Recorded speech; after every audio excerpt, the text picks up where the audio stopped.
Good morning everyone, this is doctor Ankush K. और आज हम देखेंगे बैक्टीरिया के जनरल कैरेक्टर्स को। बैक्टीरिया जो है माइक्रोस्कोपिक यूनिसेलुलर ऑर्गेनिज्म होता है।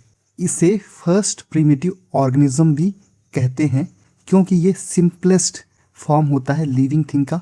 और इसका जो ओरिजिन हुआ था वो हुआ था 3.5 से 4 बिलियन ईयर एगो। बैक्टीरिया के जो कैरेक्टर हैं वो एनिमल और प्लांट दोनों से ही मैच करते हैं। फॉर एग्जाम्पल, एनिमल की तरह इनमें जो है मोटिलिटी और हेट्रोट्रोपिक नेचर पाया जाता है, जबकि प्लांट की तरह इनमें सेल वॉल और फोटोसिंथेसिस करने की क्षमता पाई जाती है। इसी वजह से बैक्टीरिया को किंगडम मोनेरा में रखा गया है मॉडर्न क्लासिफिकेशन के हिसाब से। और बैक्टीरिया जो है वाइटल रोल प्ले करते हैं nutrient cycling, nitrogen fixation, decomposition और फूड प्रोडक्शन और मेडिसिन में। इसके अलावा जो बैक्टीरिया है वो डिसीज़ भी कॉज करते हैं। तो ये जनरल इंट्रोडक्शन था बैक्टीरिया का। और अगर हम इनके जनरल कैरेक्टर को देखें तो फर्स्ट कैरेक्टर है बैक्टीरिया का कि ये ओमनी प्रेजेंस होता है, मतलब नेचर में ऑल पॉसिबल हैबिटाट में ये पाए जाते हैं। ये soil, water, air, hot spring, desert और even inside the animal body पाए जाते हैं। बैक्टीरिया जो है एक्सट्रीम एटमॉस्फेरिक प्रेशर में भी सर्वाइव कर सकते हैं। ये डीप ओशियन में 5 किलोमीटर तक और अबव द ओशियन 6 किलोमीटर तक स्प्रेड रहते हैं, मतलब यहाँ पे वो सर्वाइव कर सकते हैं। और बैक्टीरिया जो है एरोबिक और एनारोबिक भी हो सकते हैं, मतलब ऐसे बैक्टीरिया जो ऑक्सीजन के प्रेजेंट में सर्वाइव करते हैं और ऐसे बैक्टीरिया जो ऑक्सीजन के अब्सेंट में या लो ऑक्सीजन में भी सर्वाइव कर सकते हैं। बैक्टीरिया जो है अप टू 11 pH या बेसिक कंडीशन में भी सर्वाइव कर सकते हैं और bacteria high acidic 0 pH condition में भी सर्वाइव कर सकते हैं। तो इससे हमें पता चलता है कि बैक्टीरिया जो है डाइवर्स इन्वायरमेंट, बैक्टीरिया जो है डिफरेंट इन्वायरमेंट में एडॉप्ट कर सकते हैं। ठीक है, इनका एडॉप्टेशन ऐसा रहता है कि वो डिफरेंट इन्वायरमेंट में सर्वाइव कर सकते हैं। तो ये इनका पहला कैरेक्टरिस्टिक था। सेकेंड कैरेक्टरिस्टिक को देखें तो है न्यूट्रिशन। बैक्टीरिया कैसे न्यूट्रिशन ऑब्टेन करते हैं।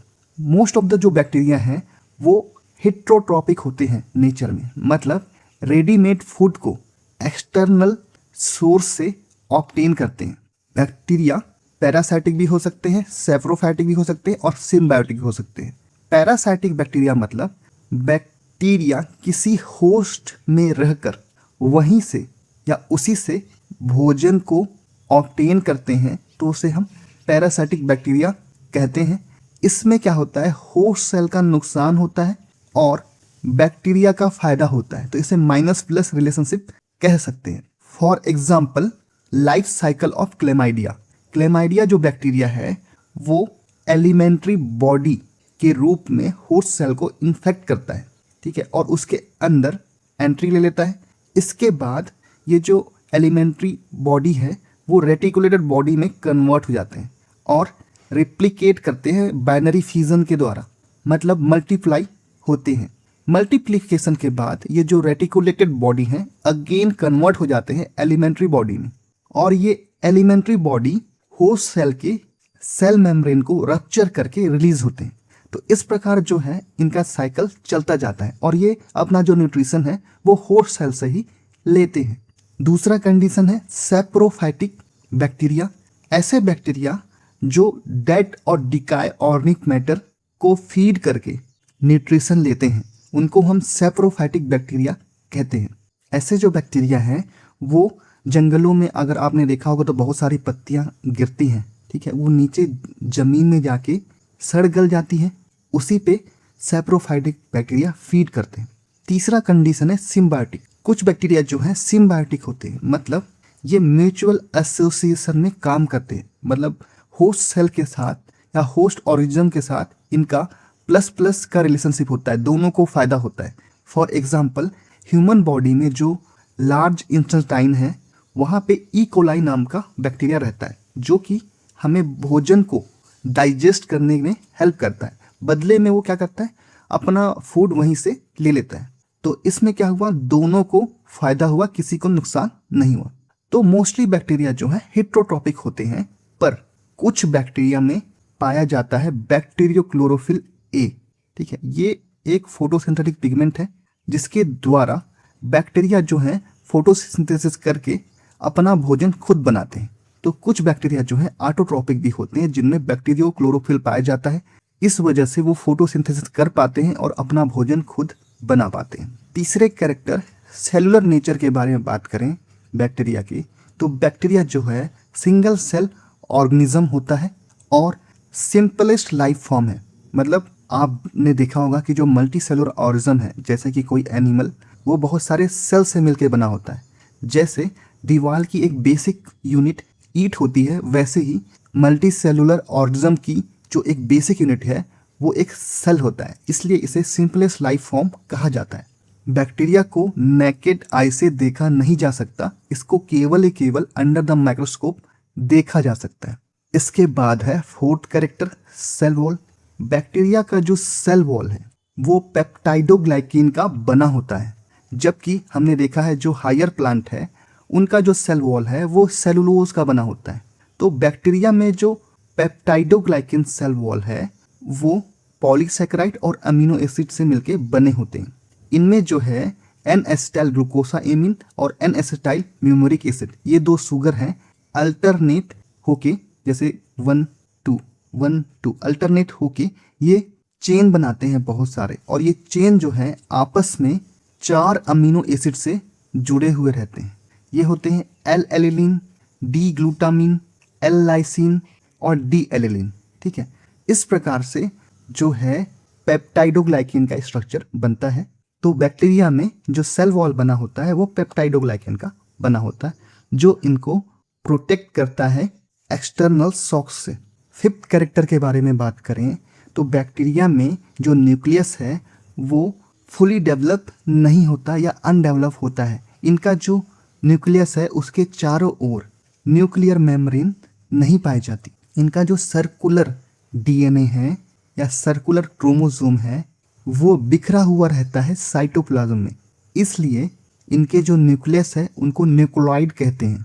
तो बैक्टीरिया में प्रिमिटिव टाइप का न्यूक्लियस पाया जाता है। सिक्स्थ हम देखें तो बैक्टीरिया में जो है फोटोसिंथेटिक पिगमेंट जो पाए जाते हैं वो प्लास्टिड के अंदर नहीं पाए जाते।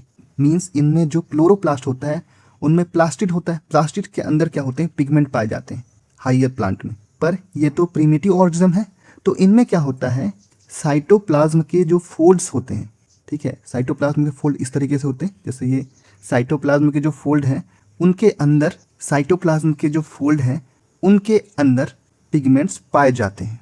मतलब फुली डेवलप पिगमेंट के लिए प्लास्टिड नहीं पाया जाता। आगे हम सेवंथ कैरेक्टर को देखें बैक्टीरिया के, तो बैक्टीरिया में जो है माइटोकॉन्ड्रिया नहीं पाया जाता, उसकी जगह इनमें पाया जाता है मेसोजोम। ठीक है, मेसोजोम क्या होता है, इनफोल्ड होता है प्लाज्मा मेम्ब्रेन का। जैसे हायर ऑर्गेनिज्म में माइटोकॉन्ड्रिया पावर हाउस होती है सेल की, उसी प्रकार प्रोकैरियोटिक में जो पावर हाउस है वो मेसोजोम होता है। इसके अलावा other organism like endoplasmic reticulum, Golgi body, lysosome, peroxisome, chloroplast, ये जो मेम्ब्रेन बॉन्ड ऑर्गेनेल्स हैं वो प्रोकैरियोटिक्स में नहीं पाए जाते। और इनमें जो राइबोसोम होता है वो 70S राइबोसोम होता है, जबकि जो यूकैरियोटिक है उसमें 80S राइबोसोम पाया जाता है। और ये जो 70S और 80S राइबोसोम होता है वो सेडिमेंट के बेस पे होता है। 10th कैरेक्टर्स को देखें बैक्टीरिया के, तो बैक्टीरिया में जो है रिप्रोडक्शन प्राइमरली बाइनरी फिजन के द्वारा होता है। एसेक्सुअल रिप्रोडक्शन होता है इनमें बाइनरी फिजन के द्वारा। बाइनरी फिजन में क्या होता है कि सबसे पहले जो पेरेंट सेल है उसमें डीएनए रेप्लिकेशन होता है। डीएनए रेप्लिकेशन होता है तो 2 डीएनए बनते हैं, दोनों जो डीएनए हैं अपोजिट डायरेक्शन में मूव करते हैं और सेल के जो साइटोप्लाज्म है उसकी मात्रा बढ़ती है और सेल एलोंगेट होते हैं और उनके बीच क्या होता है, सेप्टा बनता है। सेप्टा जो है अंदर की ओर ग्रो करता है और एक सेल को दो सेल में डिवाइड कर देता है और इससे दो जेनेटिकली आइडेंटिकल डॉटर सेल बनते हैं। इसी को ही हम बाइनरी फ्यूजन कहते हैं। इसके अलावा बैक्टीरिया में जो है ट्रू सेक्सुअल रिप्रोडक्शन नहीं पाया जाता, क्योंकि इनमें किसी प्रकार का गैमेट नहीं बनता है, पर इनमें जो है जेनेटिक रिकॉम्बिनेशन का जो प्रोसेस है वो कॉन्जुगेशन, ट्रांसफॉर्मेशन और ट्रांसडक्शन के थ्रू होता है। कॉन्जुगेशन में क्या होता है, दो बैक्टीरिया आपस में अटैच होकर जेनेटिक मटेरियल को एक्सचेंज करते हैं, इसके द्वारा रिकॉम्बिनेशन होता है। ट्रांसफॉर्मेशन में क्या होता है कि इन्वायरमेंट में अगर कोई डीएनए है तो वो डीएनए क्या करते हैं, उसको बैक्टीरिया अपने अंदर एब्जॉर्ब कर लेते हैं और उसको इंटीग्रेट कर लेते हैं अपने डीएनए के अंदर, तो इसको हम ट्रांसफॉर्मेशन कहते हैं। इसके अलावा ट्रांसडक्शन की प्रक्रिया से भी जेनेटिक रिकॉम्बिनेशन होता है।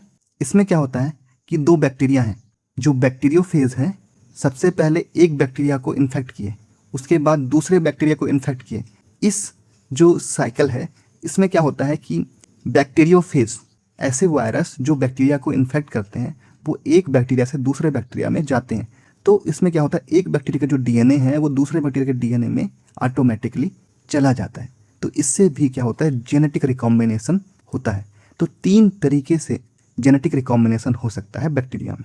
12th कैरेक्टर्स को देखें बैक्टीरिया का, तो बैक्टीरिया में जो है मूवमेंट करने के लिए, आगे की ओर फॉरवर्ड डायरेक्शन में मूव करने के लिए फ्लैजिलम पाया जाता है।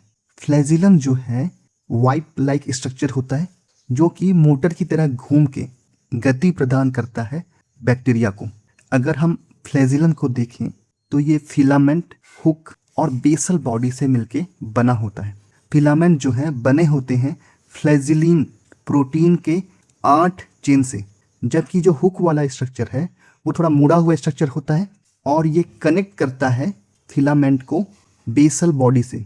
और बेसल बॉडी जो है वो मोटर लाइक स्ट्रक्चर होते हैं, जो कि इम्बेडेड होते हैं सेल के आउटर इन्वेलप में। इनमें 4 रिंग पाई जाती है, जिसकी सहायता से ये रोटेट हो सकते हैं। लास्टली फिली या फिम्बरी के बारे में बात करें तो बैक्टीरिया में या ग्राम नेगेटिव बैक्टीरिया में थिन हेयर लाइक अपेंडेजेस या फिर पतले रुएं के समान संरचना पाई जाती है, जो कि बनी होती है फिम्ब्रीन प्रोटीन की, जिसको हम कहते हैं फिम्बरी। फिली जो है वो अटैचमेंट और जेनेटिक मटेरियल एक्सचेंज करने का काम करती है। फिम्बरी को देखें या फिली को देखें तो ये जनरली बैक्टीरिया को हेल्प करती है किसी सरफेस, होस्ट सेल या फिर बैक्टीरिया में अटैच होने के लिए। जबकि जो सेक्स फिली होते हैं उनके द्वारा क्या होता है कि एक बैक्टीरिया से दूसरे बैक्टीरिया में जेनेटिक मटेरियल का एक्सचेंज होता है। तो जनरली जो फिली हैं वो बैक्टीरिया को अटैचमेंट के लिए हेल्प करते हैं, पर जो सेक्स फिली हैं वो जेनेटिक मटेरियल एक्सचेंज करने में हेल्प करते हैं या डीएनए एक्सचेंज करने में हेल्प करते हैं, ताकि कॉन्जुगेशन के जो प्रोसेस है उसमें डीएनए का एक्सचेंज हो सके। तो ये है इस वीडियो का अंत। Thank you for watching this video.